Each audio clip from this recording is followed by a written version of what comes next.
Holidays nale, adu namma GT Holidays da. South India's #1 travel brand. Ariza, shirts and trousers. Celebrate this festival season with ADAYAR, ANANDA sweets and snacks. Hello and welcome to Galatta Plus. In this video review episode, we're going to be talking about Vidhu Vinod Chopra's 12th Fail.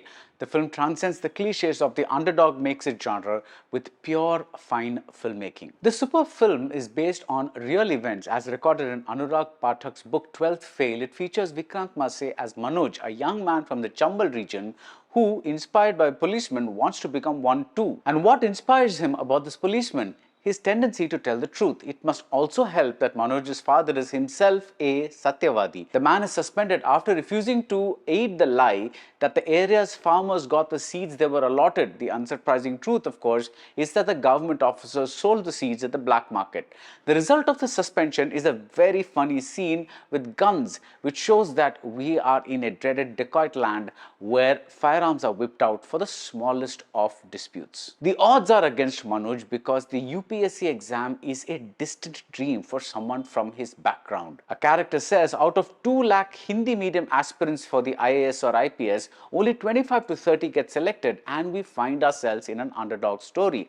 Unlike the usual triumph of the spirit crap usually dished out by the movies, we seem to be watching the life and times of a very real man and not the life and times of a templated narrative arc. Walking into 12th Fail, I wondered how can the story of a man studying for the UPSC exams be made, well, unboring. Here's how. The writing is a marvel of small things that add up to grand payoffs. Look at the way Manoj's grandmother refuses to part with a pension even when the family is in the direst of situations. And when she finally parts with this money willingly, and when something happens to this money, the event hits you like a lead brick. The screenplay is littered with lead bricks. The part where the words terrorism and tourism play off one another, the part where the father says, "Hum jaise log kahan jeet payenge," and the bright-eyed son replies, "Par haar bhi nahi manenge na." The rousing mini slogan, "Restart," which says that even if you hit rock bottom, you can always begin the climb all over again. The quiet rebellion of the heroine Shraddha,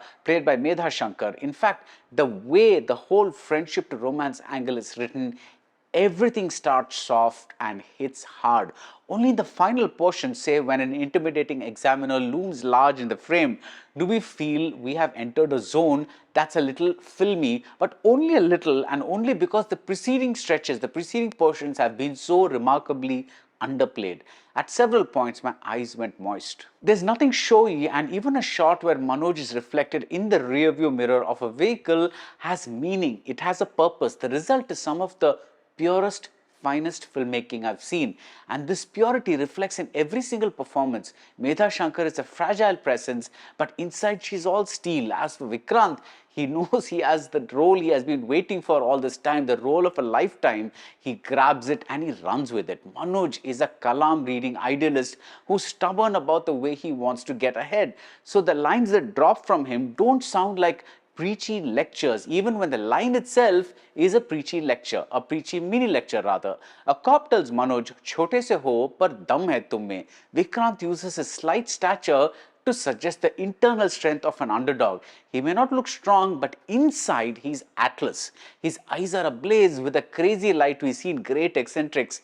There's no shame in him that he is doing menial jobs to survive, because these are honest and truthful ways to survive. And that is the film's crux. Not that a 12th Fail Hindi medium student achieves his dream, but that he does so in an honest and truthful manner. This is usually the kind of noble premise that makes me do a quick U-turn and run for my life, but 12th Fail is so light on its feet. Like its protagonist, the film itself feels truthful and honest. Everything is one of a piece. When Manoj goes from his village to a big city, Gwalior, and then to a bigger city, Delhi, he loses things. He gains a male friend played by Sanjay Bishnoi. He gains a female friend in Shraddha. He gets betrayed and rejected and accepted again. A clock keeps ticking away, literally, and fate keeps playing snakes and ladders with him. And all of this is captured like the flow of life without pausing for effect or to highlight the melodramatic potential in a situation. 12th Fail is one of the rare mainstream films that uses music sparingly. The score, reminiscent of Ravi Shankar's plaintive music for Pather Panchali, is made from a few Indian instruments, and it plays at the end of scenes rather than over the scenes. The music therefore feels earned, like a reward for something that has just happened. So if we feel what we feel, it is due to the acting and the staging and the direction, and not because a solo violin is tugging at our heartstrings and saying, cry, cry, cry. This can only come from a confident filmmaker, and his confidence is infectious. Rangarajan Ramabhadran's handheld cinematography is the equivalent of a fly on the wall, moving in close when Shraddha begins to sing, or rushing downstairs with Manoj, or registering the unsteadiness of a single emotional man in a sea of people.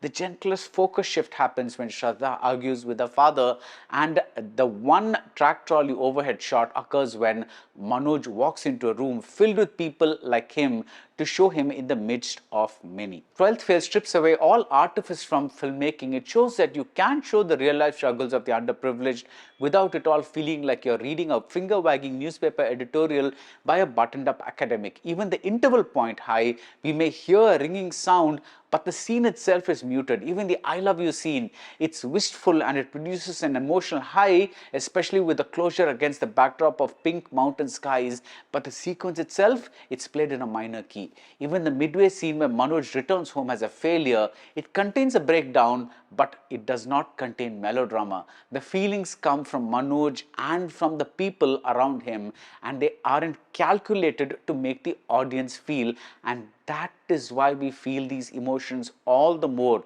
The less we are manipulated, the more we respect the film, the filmmaking. In that respect, 12th Fail earns top marks. And that's it about 12th Fail. If you like this video review, do subscribe to Galatta Plus and see you soon at the movies. Holidays nale, adi namma GT Holidays da. South India's #1 travel brand.